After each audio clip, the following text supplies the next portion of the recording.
backtrack a little bit because I want to talk to you. I know you have a blog post. I think it was I've got the title of it here somewhere, Happiness Over Profit. So I definitely want to talk about that. But just before we get to that, so I know that you worked at a bunch of companies, you worked at Shazam. What was the last like quote unquote professional proper job developer company that you worked for? That was for Shazam. That was 1 year ago. Okay. All right. Cool. All right. So the reason I asked that is because I know on your Twitter it says ex Apple. So I kind of wanted to just very briefly dive into like what that experience was like, because personally I worked for a lot of like startups and like corporates, but in terms of big tech, I have zero experience of what that kind of thing is like. And I think a lot of listeners do as well. Yeah. So for those that are not aware, and I get that kind of a lot, Shazam is owned by Apple. They used to have, I think, a very good relationship for years and years, and eventually it got acquired by them. Overall, it is how you would expect like any software company to be. I'm not going to talk specifics, but more of an overview. I think overall throughout my career, it was the best project I've worked with, I've worked on, the best people I've worked with, best salary, bonuses, perks, and all this kind of stuff. But in the end of the day, you still have what I mentioned earlier, that, when you're hired as a developer, you're going to be asked to do, developer specific things. Even though that part of me absolutely loves it, I have other things that I enjoy doing as well. I love designing, talking to people, trying to find out what works with them, what doesn't work with them, and so on, so on. So it felt many times very limiting to me. Yeah.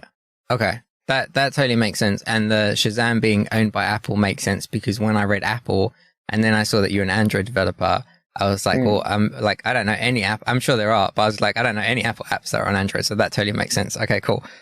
So leaving that, what was the kind of decision? I know you said like, developers do development stuff. You want to do other stuff, but was there like a moment that you were like, I need to stop this and do something else? And did you know what the else was that you were going to go into, or did you just decide that you wanted to do more and you were going to leave and figure it out?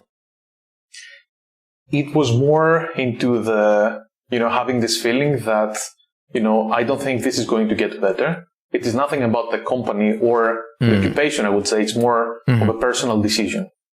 Even though I didn't know what I would be doing next, I was trying to kind of, let's just say that I do this thing to myself.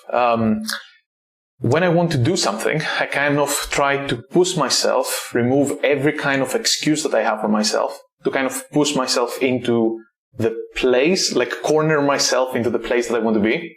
So one kind of issue or weird phobia, I don't know, however you want to call it, for doing this transition was, I cannot leave my well-paying job. I cannot leave this. I'm going to starve, man. I'm not going to have anything to eat, and I'm going to go poor or whatever. Yeah. It's mental. It's not true. Like, if you are conscious about your spendings and, you understand how much money you spend in a monthly or yearly basis, you can do some basic math and see how many years you can, basically do nothing.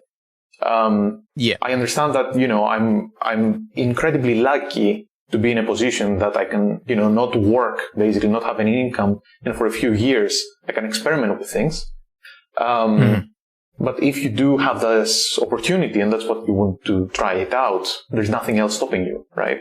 So it didn't, again, it was not something happen at the job and I'm like, okay, that's it, I'm done. But it was more of a, it kind of starts building up. Like, over the years, I